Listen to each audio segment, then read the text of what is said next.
Goeiemôre gemeente.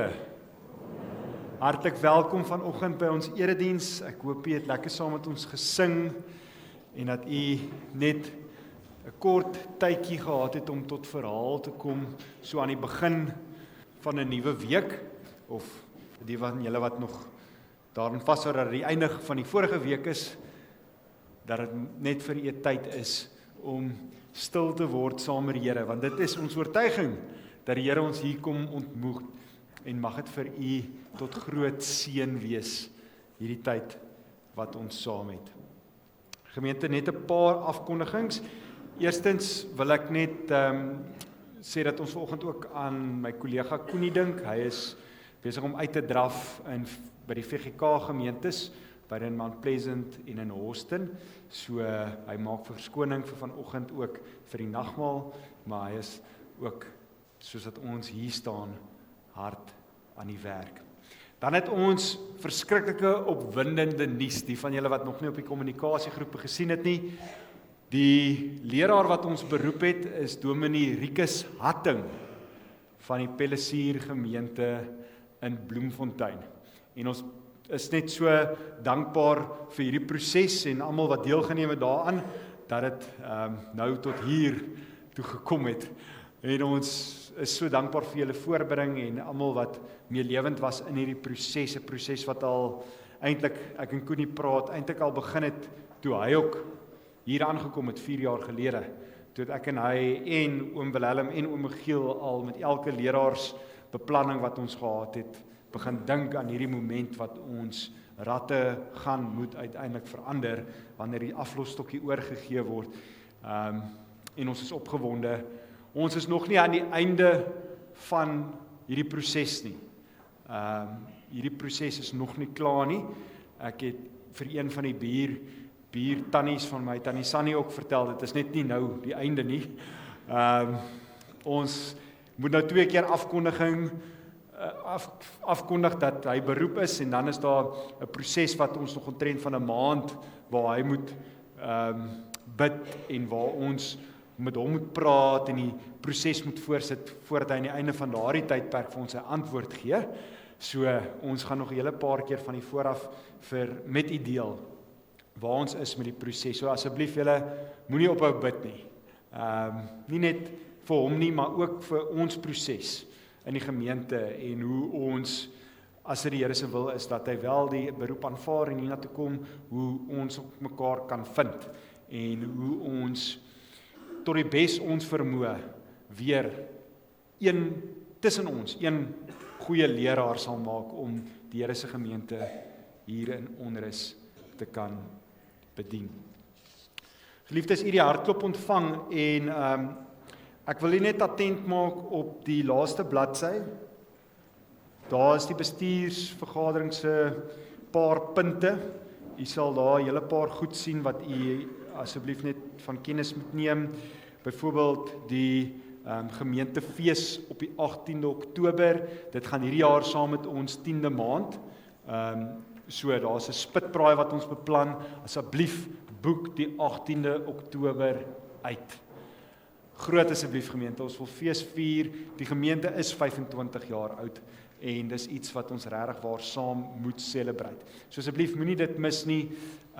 Ons het ook eerskomende donderdag ons wynveiling en Mariet, as ek jou gou vinnig in die oë kan kyk, daar is nog plek, nê? Of is dit vol? 2 plekkies. OK. So, as jou handrem opgetrek was, laat hom nou gaan en asseblief laat ons weet. Dit is ook weer, dit gaan weer ene wees vir die boeke, so moet dit nie mis nie. Dit is eerskomende donderdag, daar is nog 2 plekkies beskikbaar. Jy sien die res van die goeders wat hier aan die gang is. Ek herinner u ook net aan donderdag se Bybelskool, 9uur hierso by die kerk. Dit is so goed vir jou om die Bybel te kan verstaan. OK, dit klink nou 'n bietjie cliché wanneer ons 'n Bybelskool, maar hierdie reeks wat Koenie aanbied is regtig goed om actually visueel te kan sien, OK, as ek nou lees van die verskillende plekke, om te kan agterkom, OK, maar ek het hierdie gesien in die Bybelskool en ek het gehoor wat daar aangaan en hoe die verskillende plekke lyk en hoe die landskap actually lyk. So asseblief, as dit vir jou moontlik is, donderdagoggende 9uur om by ons in te val vir Bybelskool. Ek dink dit is al vir vanoggend, maar gemeente, as ek iets gemis het, kyk asseblief, hier's ook 'n gedeelte hier in die hardloop oor wat die Solidio Gloria dansgroep in gesit het. So kyk ook net daarna en dankie vir almal se voorbereiding, die verjaarsdae en ook die mense wat ons in die gemeente wat nie so gesond is op die oomblik nie. Ons vra asseblief dat u ons hande sal vat soos wat ons vir hulle bid. Gemeente, ek steek vanoggend vir ons die Christuskers aan en ek herinner u aan ons reeks waarmee ons besig is. Die Here wat ons roep en sê, volg my. 2 woorde, so baie diepte, so groot uitdaging en hoe ons vir hierdie paar weke kyk na wat dit beteken om te reageer op hierdie 2 woorde.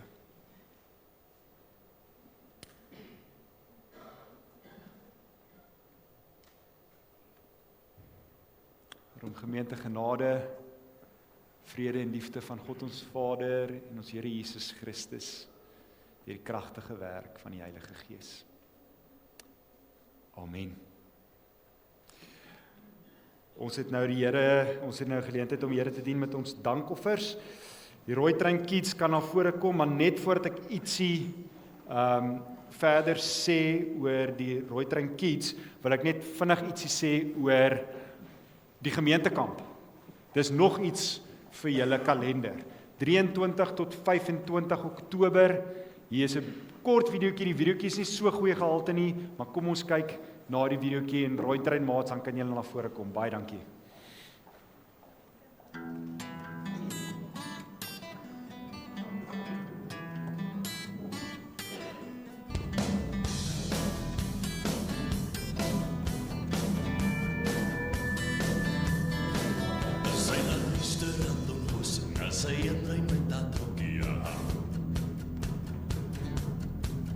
Sy dra nie baie make-up en sy lyk ook nie 'n rokkie aan.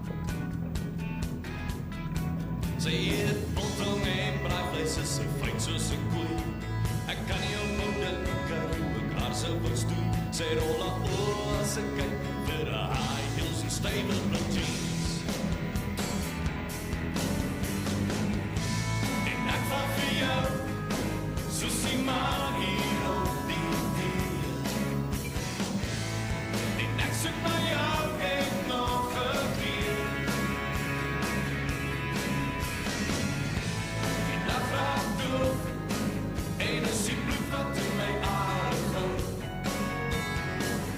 Hierdie bootjie soek 'n boeregang. Sy skreef vir die veepie, sy lyk nie al like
Gemeente, dit is nie net vir julle wat kampwaans of tente het nie. Ek het self ook Vrydag bespreek. Daar is sulke oulike houthuisies ook en ek glo daar's ook ander verblyf vir die van julle wat nie kamp nie. Ek en my swaar en ons gesinnetjies gaan in sulke baie oulike houthuisies bly. So ons gaan net vir julle vra asseblief om julle bespreking te maak. Dit is net by Montetjie Caravan Park. Op Google sal jy dit kry, maar dat julle ons asseblief laat weet indien julle wel gaan. So julle kan net die kerkkantoor kontak en net vir ons laat weet dat julle wel dit gaan bywoon. En ek wil regtig waar aanmoedig, die van julle wat ook kinders en kleinkinders het, laat ons dit regtig 'n geleentheid kan maak om mekaar op so 'n plek beter te kan leer ken en saam die naweek te kan geniet. Baie dankie. Alright maatjies, wie van julle het klei by die huis? Wat dink julle kan mens met klei doen? Wat sal jy met so 'n stuk klei kan maak? Ja. Kan jy dit speel? Wat sê jy, Ellie? Kan jy 'n koek maak? Okay. Wat sê jy, Andrei? Kan jy 'n swaai maak? 'n swembad. OK. En nog iets, wat kan jy maak?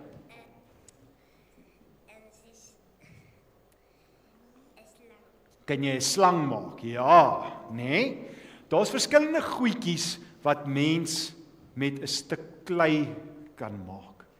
Nou, ek vertel 'n bietjie vandag vir die groot mense van amper iets soos dit, 'n marmerblok. Is amper soos 'n stuk klei, tussen 'n stuk klei en 'n eintlik 'n groot klip waar 'n baie bekende oom die Dawid standbeeld uitgemaak het. En dit het vir hom verskriklik baie tyd gevat. En hy het baie gefokus en dit het maar lank gevat vir hom om dit uiteindelik te maak. Maar wat ek vandag met julle oor wil praat, is dat soos vir daai oom se naam is Michelangelo, nie die Ninja Turtle nie, 'n ander Michelangelo, en hy was 'n groot en bekende kunstenaar. Nou, wie van julle het al ooit kuns gedoen of pottery? En wat gebeur as mens pottery doen, as jy met klei werk? Werk dit altyd dadelik uit of wat moet mens doen? Ja. Jy moet iets maak. OK. Wat sê jy? Dit vat baie tyd want jy moet eers al die goed kry wat jy nodig Ja. het. Jy moet dit nog vorm. Jy moet dit vorm. Daai is 'n belangrike gedeelte wat jy gesê het. Dit werk nie altyd so uit soos wat in jou kop aangaan dadelik nie, nê? Partykeer as jy met klei werk, dan moet jy hom weer druk soos 'n bal want dit lyk nie soos wat jy gedink het dit gaan lyk nie. Ek nie soos klein nie. Is pottery nie soos klein nie? Nee, soos pottery is harder. Is dit harder? Maar as jy dit hierso sit, dan dit is harder. OK, dit is waar wat jy sê, hoor, dit raak ook hard. Maar nou het jy my heeltemal van my storie afgehaal.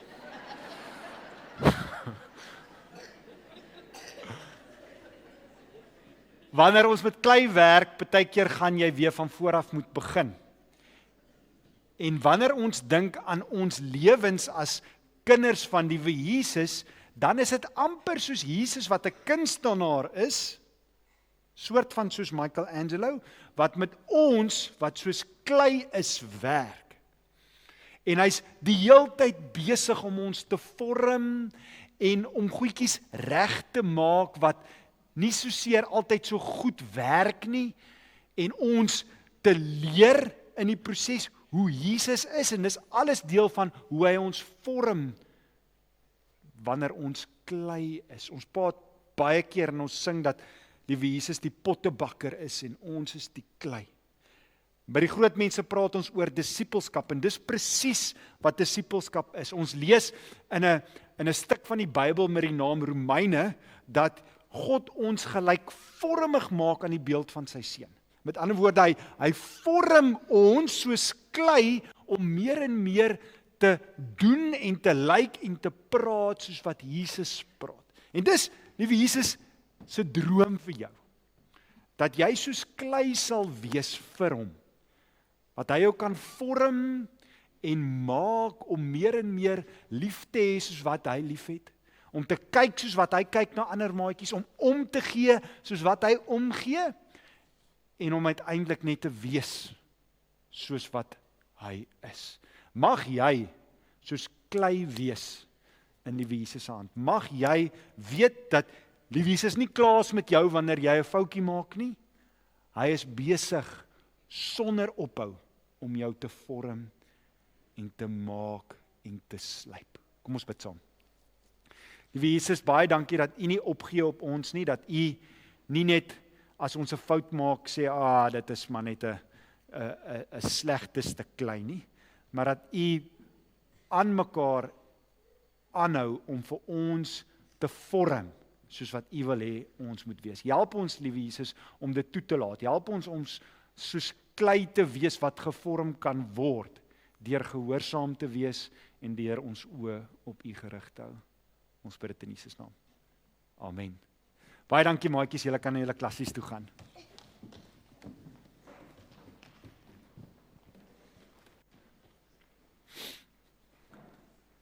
Gemeente, kom ons staan soos wat ons kleinkinders uitbeweeg deur die sing van ons volgende 3 liedere. Kom ons staan en sing saam. Way.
Kom ons bid saam.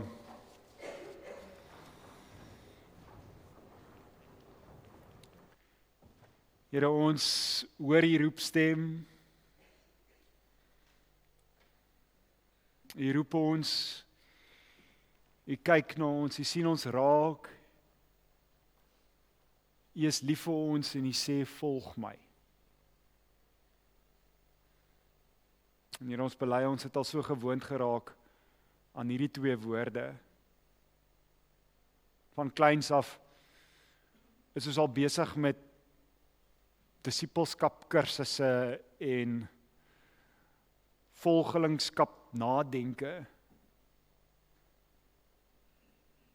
Dat ons al so gekondisioneerd geraak het, Here. Dat ons inhoud rondom dit maar net vat van selfsprekend. Here, selfs dat dit nie eers meer ons harte raak nie. En ons kom bid vanoggend, Here, met hierdie reeks, kom maak dit asseblief weer wakker in ons harte. Help ons opnuut verstaan wat dit beteken wanneer U ons roep en sê, volg my. Ons bid dit in Jesus naam.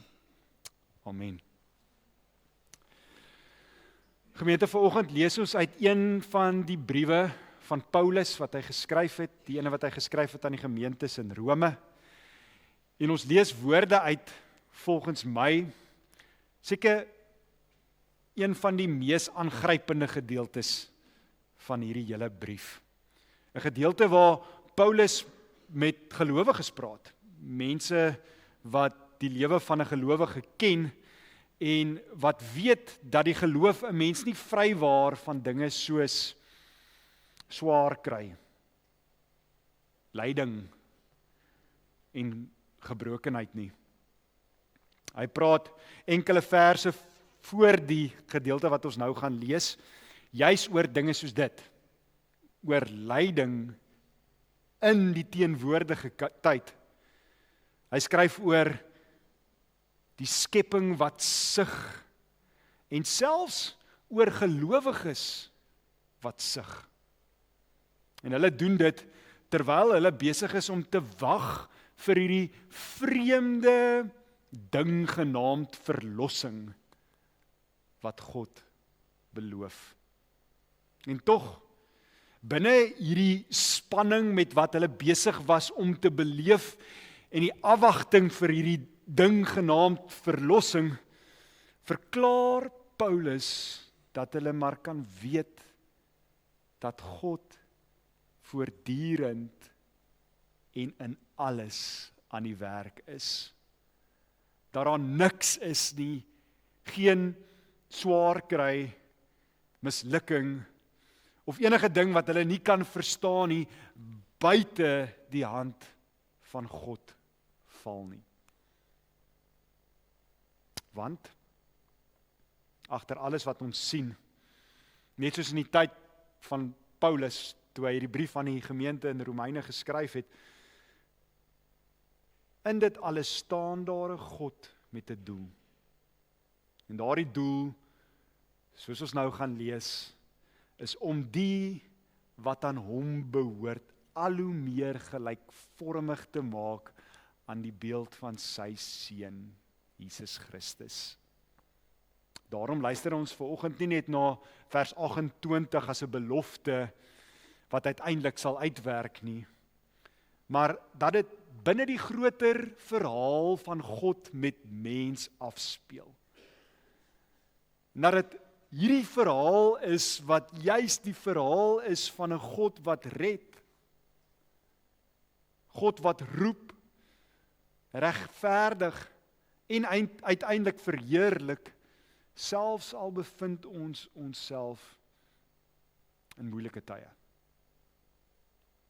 Selfs al stap ons op moeilike paaie, in dit, gedurende dit, is God besig om Christus in ons sigbaar te maak. Ons lees Romeine 8 van vers 28 tot 30.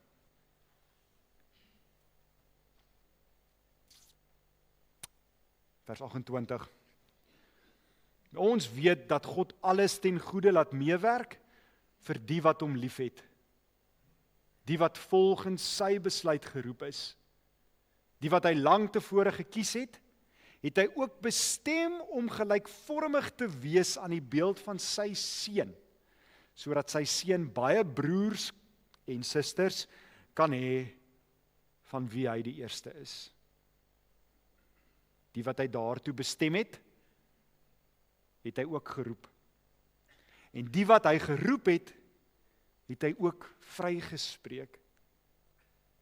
En die wat hy vrygespreek het hy ook verheerlik. Gemeente, dis die woord van die Here. Ons lees net tot sover. Daar word vertel dat iemand eendag vir Michelangelo gevra het hoe dit moontlik was vir hom om uit so growwe stuk marmerblok so 'n asemrowende beeld te kon skep. Sy antwoord op hierdie vraag was taamlik verstommend eenvoudig. Ek het reeds die beeld binne in die klip raak gesien. My werk was net om alles weg te kap wat nie Dawid is nie. Nou, of hierdie verhaal histories presies so gebeur het, maak uiteindelik nie saak, wel soveel saak, soos wat die waarheid wat daarin opgesluit is nie. Waar ander mense net 'n stuk klip gesien het Michelangelo reeds die voltooide beeld raak gesien.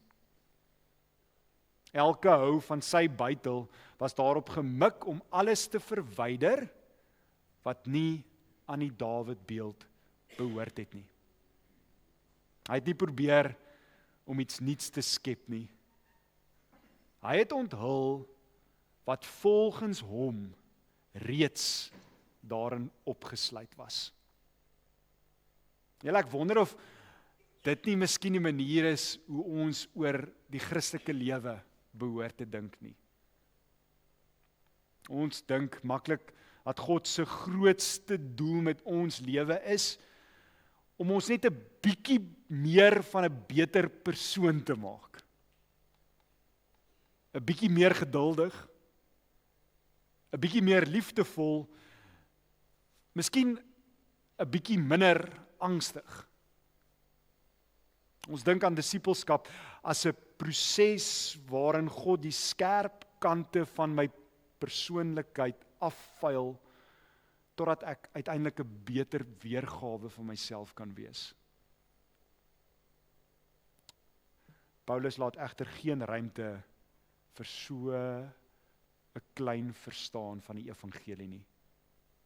Wanneer hy Romeine 8 oor God se droom vir sy kinders vir ons skryf, sê hy iets wat ons hele verstaan van disippelskap behoort te verander. God is nie besig om 'n beter weergawe van jou en van my te maak nie. Hy is besig om Christus sigbaar in ons te maak. Sy doel is nie dat jy en dat ek uiteindelik die beste weergawe van onsself kan wees nie. Sy doel is dat die karakter, die liefde, die gehoorsaamheid en die heerlikheid van sy seun al hoe duideliker in ons en deur ons lewens weerspieël kan word. Geliefdes, as ons dit mis, dan kan ons maar hierdie hele reeks oor disippelskap net hier stop. 2 weke gelede het ons bietjie saam stil gestaan by Markus 3. Ons het gehoor dat Jesus sy disippels geroep het om eerstens by hom te wees. Om eerstens by hom te bly. Ons het ontdek dat disippelskap nie begin by 'n taak nie, maar by verhouding. Nie by prestasie nie, maar by teenwoordigheid. En voordat Jesus sy disippels uitstuur, nooi hy hulle eers uit om in sy teenwoordigheid te leef en alles wat daarmee saamgaan. Daardie waarheid krap dan 'n baie belangrike ander vraag oop wat daaruit vloei. Waarom? Waarom is dit vir Jesus so belangrik dat sy disippels by hom moet wees? En die antwoord, julle, fantasties is dit nie, vind ons in Romeine 8. Paulus neem ons as dit ware in God se strategiekamer in en wys vir ons wat die Vader vir ons in gedagte gehad het. Ons lees, want die wat hy vooruit geken het, die het hy ook vooruit bestem om gelykvormig te wees aan die beeld van sy seun. Dit is die antwoord. God se doel was nooit bloot dat ons net by Jesus moet wees en by hom moet bly nie. Ja, dit was die eerste gedeelte. God se doel is dat ons ook uiteindelik soos Jesus word. Gemeente, hierdie beweging, dit help ons om agter die kap van die byl van hierdie hele reeks te kom. Om dit te begin raak sien. Ons is by Jesus, sodat ons soos Jesus kan word. En dan uiteindelik ook soos Jesus leef. Want niemand leef lank by Jesus sonder om op een of ander manier deur Jesus verander te word nie. Dit is eintlik onmoontlik. En dit gee vir ons ook dan bietjie meer diepte aan die antwoord wat ons kan bied wanneer daardie bekende vraag vir ons gevra word, maar wat is die wil van God? En soos dat julle weet, outomaties begin ons dink aan dinge soos beroepe. Wanneer ons dink aan God se wil, dan dink ons aan my huwelik, studies, en groot lewensbesluite.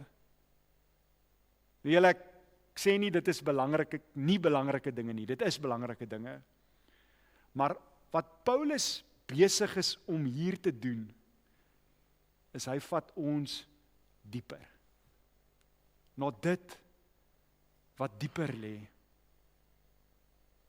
Voordat God jou geroep het vir 'n bepaalde beroep.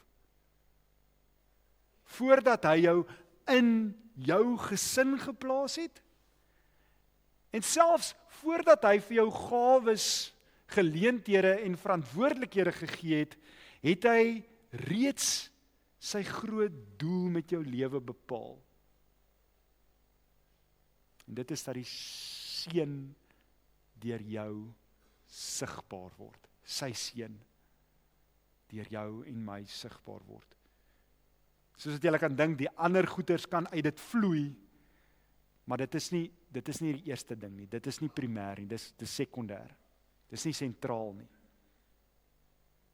Dit beteken dat God se maatstaaf vir sukses heeltemal anders lyk as ons sin.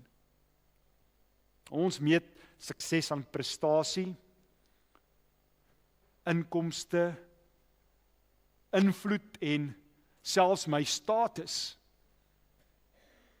God meet sukses aan Christus gelykvormigheid. Die vraag waarmee die Vader na ons lewe kyk is uiteindelik nie hoeveel het jy bereik nie, maar hoeveel van my seun begin al meer en meer deur jou lewe sigbaar word. En dit, vriende, dit bring ons dan by nog 'n merkwaardige ontdekking in Romeine 8. As ons net weer kyk na vers 29 en 30, as jy dit soms vir ons daar kan opsit, Dani. Ek wil vir u uitnooi en uitdaag om te kyk na daardie woordjie hy. Veral hier in vers 30. Paulus beklemtoon dit. Wie is hier aan die werk? Hy het vooruit geken. Hy het vooruit bestem, hy het geroep, hy het regverdig, hy het verheerlik. Dankie Dani. Dit is nie die verhaal van mense wat hulle self verander nie. Dit is die verhaal van 'n getroue God wat sy kinders verander. En dit is seker die heel grootste troos wat daar ooit kan wees. Ons redding begin nie by ons besluit nie. Ons heiligmaking rus nie op my wilskrag nie. Ons geestelike groei is nie 'n selfverbeteringsprojek wat van my dissipline afhanklik is nie. Dit is die werk van die drie-enige God. Die Vader het dit beplan. Die Seun het dit deur sy kruisiging en sy opstanding moontlik gemaak. En die Heilige Gees is besig om dag na dag deur ons dit te laat uitwerk. Dis die waarheid. Dietrich Bonhoeffer skryf so treffend. Dis alles vergeet behalwe die teksgedeelte en wat ek sê, onthou net wat Bonhoeffer sê. Christendom sonder disippelskap is altyd Christendom sonder Christus. Hy het verstaan dat Christus ons nie roep om net vergifnis te ontvang nie. Hy roep ons om hom te volg. Maar selfs Bonhoeffer het nie begin by menslike prestasie nie. Hy begin by Christus eerste. Eers roep Jesus. Hy het eerste lief. En mag ons dit nie vergeet nie. Hy het eerste sy lewe gegee. Geliefdes, dit neem 'n geweldige las van ons skouers af. 'n Las wat sekere van ons dalk al met 'n lang tyd saamleef. Ons hoop lê uiteindelik nie daarin dat ons onsself eendag soos Jesus moet maak nie. Ons hoop lê daarin dat God homself daartoe verbind het om Christus in ons sigbaar te maak. En dit laat ons dan outomaties die volgende vraag vra, maar hoe doen hy dit? Hoe gebeur dit? Hoe verander God gewone, gebroke mense stadig, maar seker na die beeld van sy seun? Hierdie vraag is 'n vraag wat vir Paulus langs sy kop laat krap het. Volgende enetjie. As God se doel met my lewe is om my meer en meer gelykvormig aan die beeld van sy seun te maak, ontstaan daardie vraag juis hoe byna van self. Want soos jy weet, is verandering 'n ding wat nie maklik plaasvind nie. Verandering is eintlik 'n moeilike ding. Ons probeer so om meer geduldig te wees, maar verloor dan maar soms nog steeds vinnig ons hier meer. Ons besluit dat ons 'n punt daarvan gaan maak om te begin vergewe. Maar sonder dat ons dit kan help, hou ons nog steeds vas aan ou seer. Ons beloof dat ons hierdie keer anders gaan wees. Maar dan ontdek ons maar net dat dieselfde sondes en dieselfde swakhede ons keer op keer potjie. En dan kan mens amper half nie anders as om te dink, maar is geestelike groei ooit enigsins moontlik nie.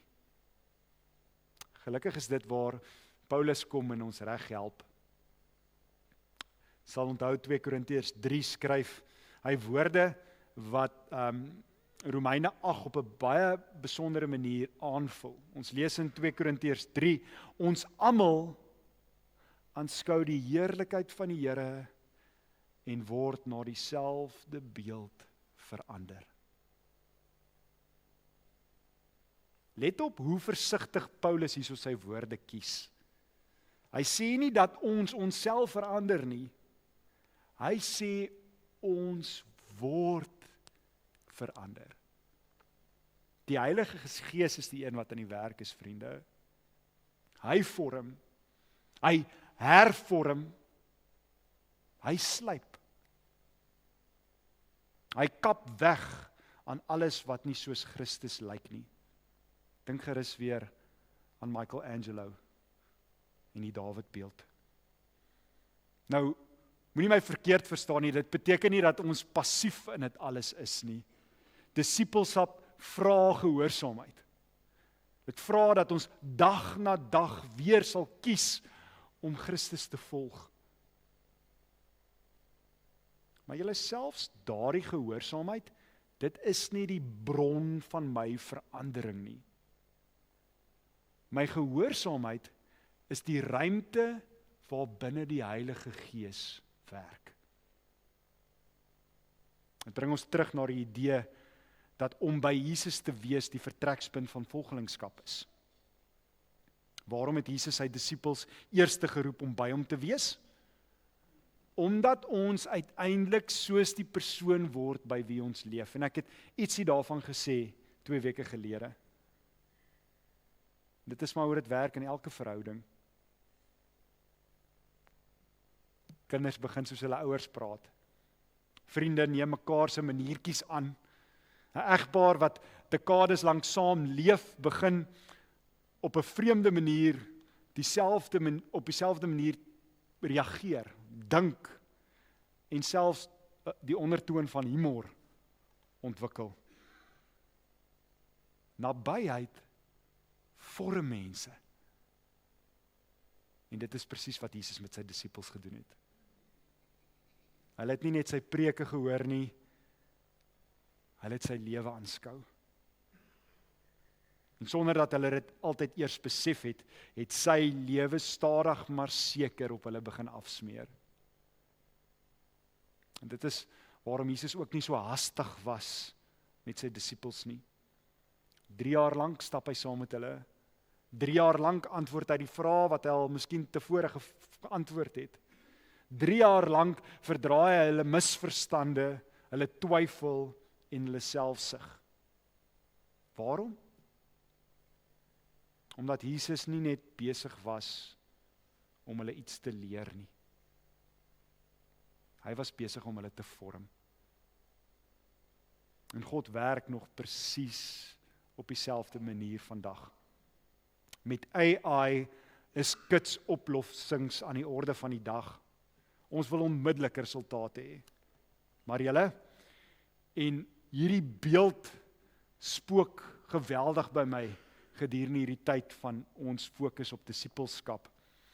God werk soos 'n wynboer, nie soos 'n fabriek nie. Hy vervaardig nie disippels nie, hy kweek hulle. 'n Wingerd dra nie vrug omdat iemand aan die takke trek nie. Dit dra vrug omdat die lewe van die wingerdstok deur die lote vloei. Want waar verbondenheid is, volg vrug. Waar gemeenskap met Christus is, volg verandering. John Piper sê in een van sy boeke dat God altyd die meeste verheerlik word wanneer sy kinders hulle diepste tevredenheid in Christus vind. Dit is presies wat hier gebeur. Hoe meer Christus die middelpunt van my lewe word, hoe meer begin sy karakter my karakter vorm. Iets wat ek voor verlede week net uitgelig het, wil ek net weer vandag vinnig noem. As ons dag na dag ons oë op Jesus rig, gebeur daar iets wat ons nooit self kan bewerk nie. Die Heilige Gees begin stadig, geduldig, maar ook op 'n onkeerbare manier die beeld van Christus in ons inwerk. En die crazieste ding is dat hierdie ook gebeur selfs in die moeilike tye. Tye van lyding, fisies of emosioneel. Tye van teleurstelling. Tye wanneer dinge gebeur wat ek nooit sou kies nie. Selfs in hierdie tye, sê Paulus, is God nie afwesig nie. Hy is soos Michelangelo besig om te vorm, besig om weg te kap wat nie gelykvormig is aan die beeld van sy seun nie. En wat Paulus juis hieroor sê, dat die dinge wat jy sien, die dinge waarby jy tyd spandeer, 'n impak het op jou lewe en eintlik maar bepaal wie jy raak, is dit verskriklik interessant, maar dit is ook belangrik vir ons om te kan onderskei tussen wat disippelskap is en net bloot moralisme. Ons kan wegstap met die gevoel dat ons net harder moet probeer om voortdurend ons verstaan van disippelskap te forceer. Meer bid, meer Bybel lees, meer gedissiplineerd leef. En alhoewel al hierdie goeders belangrik is en goed is, is dit nie die evangelie nie.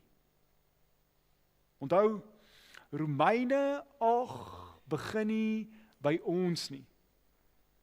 Paulus herinner ons dat ons vooruit bestem is om aan die beeld van sy seun gelyk te word. Met ander woorde, ons geestelike groei rus uiteindelik nie op die sterkte van ons voornemens nie. Dit rus op die getrouheid van God se belofte.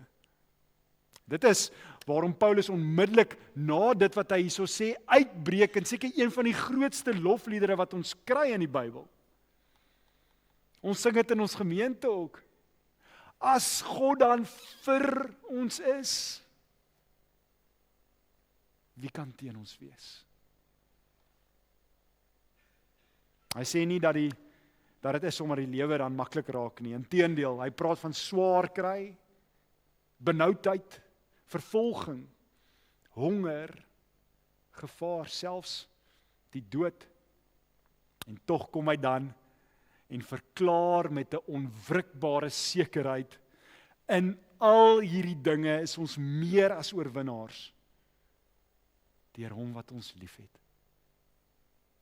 Let mooi op. Hy sê nie na al hierdie dinge nie. Hy sê in al hierdie dinge. Waarom? Omdat God alle seisoene van ons lewe gebruik om sy doel te bereik. Vers 28 en vers 29 gaan immer saam. Dis vir ons altyd so maklik om te sê, of om vers 28 uit te lig en aan te haal en te sê, ons weet dat God alles ten goeie laat meewerk. Maar Paulus kom dan in vers 29 en hy verduidelik wat hierdie goeie is, waarvan hy in vers 28 praat. Die goeie is nie noodwendig gemak nie. Die goeie is nie noodwendig voorspoed nie. Die goeie is dat God ons al hoe meer en meer gelykvormig aan die beeld van sy seun maak. John Piper skryf tereg dat God nooit die pyn van sy kinders vermors nie. Hy gebruik selfs dit wat ons nie verstaan nie, om sy ewige doel te laat uitwerk. Julle, dit beteken nie dat lyding goed is nie. Ons sien selfs vir Jesus en sy emosie by Lazarus, toe Lazarus oorlede is, by sy graf. Dit beteken dat lyding nooit die laaste woorde het nie. Gemeente, dit bring ons dan nou uiteindelik vanoggend weer by die kruis. Want hoe kan mens disippelskap verstaan sonder dat mens iets van die kruis verstaan? Die kruis het nie God se planne onderbreek nie. Die kruis was God se plan. Daar aan die kruis het die volmaakte seun geword wat ons nooit kan wees nie. Hy het volmaak gehoorsaam gebly. Hy het volmaak liefgehad waar ons selfsugtig leef. Hy het volmaak vertrou waar ons twyfel. En hy het die straf van ons sonde gedra, nie net sodat ons vergewe kan word nie, maar vriende, sodat ons herskep kan word. Daarom is disippelskap nooit 'n poging om God se liefde te verdien nie. Dit is die vrug van mense wat reeds deur Christus gevind is. En miskien is dit die belangrikste waarheid wat ons vandag moet huis toe neem.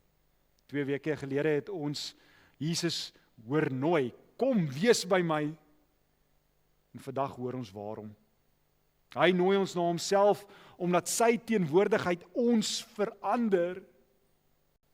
Daarom hoef ons nooit moedeloos te wees wanneer ons gebrokenheid in die gesig staar nie. Moenie jou oë eerste op jouself hou nie. Hou jou oë op Christus. Want die een wat jou geroep het, die een wat jou regverdig het, hy is dieselfde een wat beloof dat hy sy werk in jou sal voltooi. Daarom eindig ons vandag nie met 'n opdrag nie. Ons eindig met 'n belofte. Ons Vader is nog nie klaar met jou nie. Die Heilige Gees is steeds besig om te werk.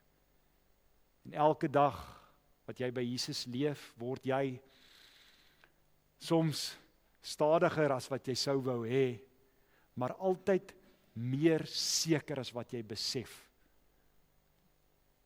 'n bietjie meer soos Christus. Aan hom al die eer. Amen. Here, ons prys U dat U ons nie net los nie, dat wanneer ons oplos, dit ons nie diskwalifiseer nie, maar dat U opstanding soos 'n groot vangnet is, dat ons in die arms van val, dat U ons in die arms vang wanneer ons val. Ons vra Here dat U vir ons help om klei te wees wat werkbaar is deur U, die pottebakker. Ons bid dit in Jesus naam. Amen. Gemeente, ons het vanoggend die voorreg om saam die nagmaal te gebruik. Ek wil asseblief vra dat oom Michiel by my sal kom aansluit. Weereens Koenie maak verskoning, hy wil baie graag vanoggend hier by ons gewees het, maar ons dink ook aan hom.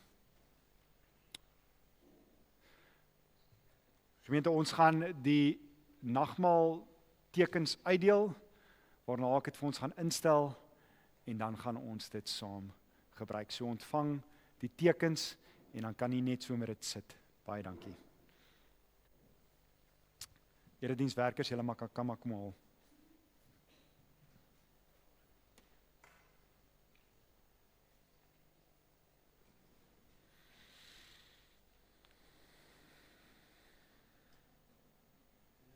Julle kan maar kom. Dankie.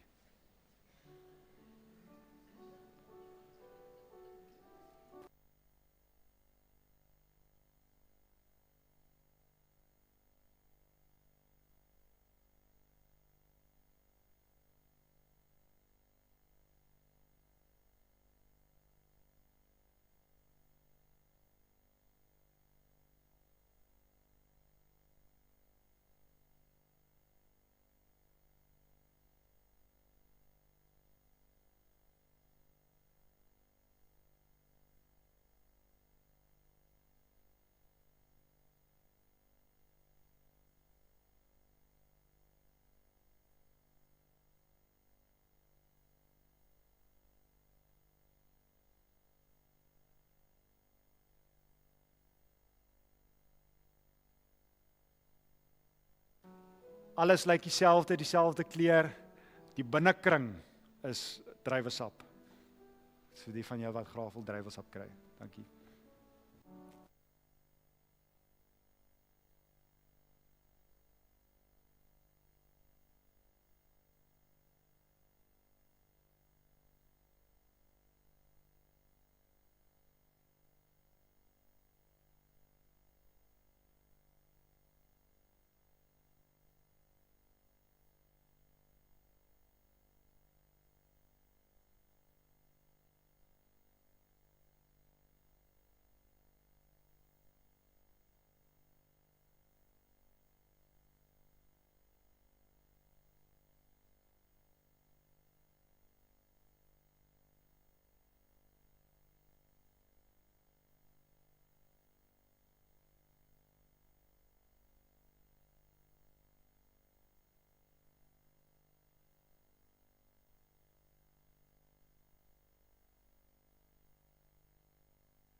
Gemeente, ek wil net vra of almal beide tekens ontvang het, brood en wyn.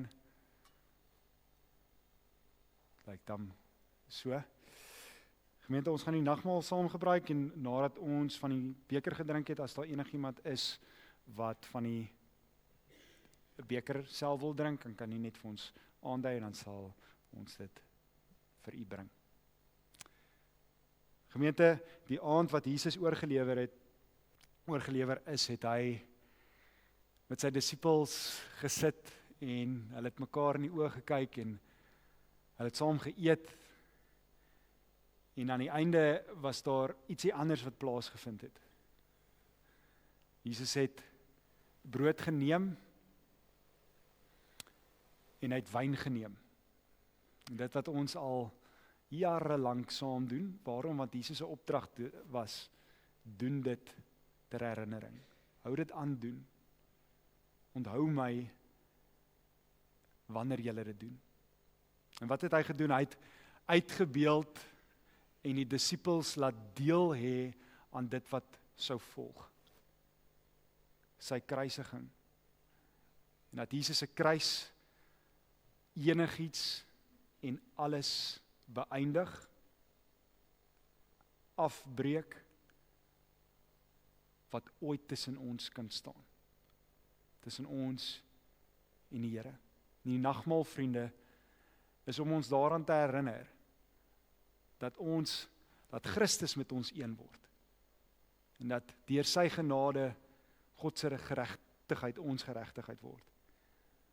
Dat ons vry gespreek word van enigiets wat ooit tussen ons en hom kan staan. Deur die kruis, deur die bloed van Jesus Christus. Hy het brood gevat, hy het dit gebreek, hy het dit uitgedeel en hy het gesê, dit is my liggaam, wat vir julle gebreek is. Daarom, kyk daarna, eet daarvan, weet dit en glo dat Jesus se liggaam gebreek is, sodat daar niks tussen jou en hom ooit kan staan nie. Christus se liggaam.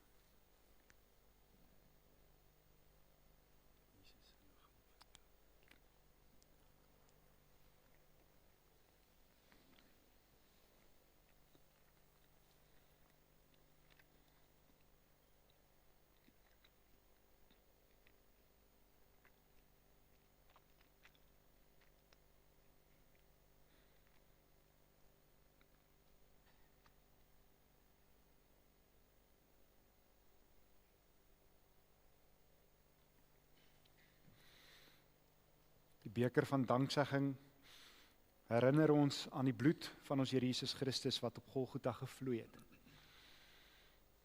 Daardie oorwinning wat ook ons in is deur sy genade.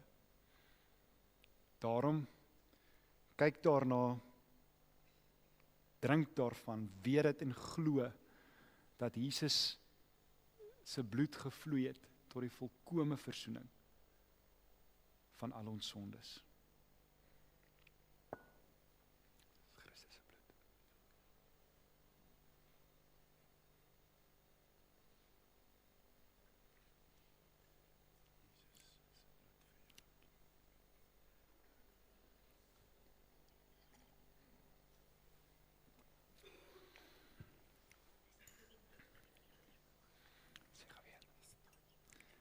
Kan ons net aanduiding kry, is daar enigiemand wat uit die beker self wil drink? Baie dankie. Gemeente, kom ons bid saam.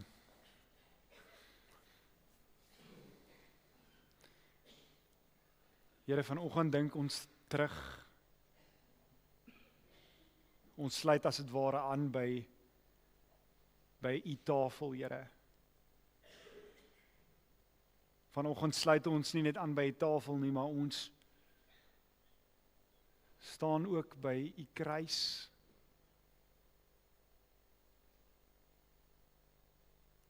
Maar meer as dit, Here, by U leë graf. Ons is oorweldig met die wete dat U dit wat U gedoen het vir ons gedoen het. Ons glo in U, Here, en daar waar ons geloof kort kom, vir ons dat U ons sal versterk deur die Gees. En dan ook vanoggend, Here, dat ons klei sal wees wat U kan vorm, sodat ons meer en meer gelykvormig kan wees in die beeld van die Seun Jesus Christus. Amen. Gemeente, kom ons staan en ons sluit vanoggend af deur ons slotlied saam te sing.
Gemeente, ontvang die seën van die Here en wees soos klei in die pottebakker se hand, sodat hy ons al hoe meer en meer gelykvormig aan die beeld van sy Seun Jesus Christus kan maak. Mag die genade van ons Here Jesus Christus,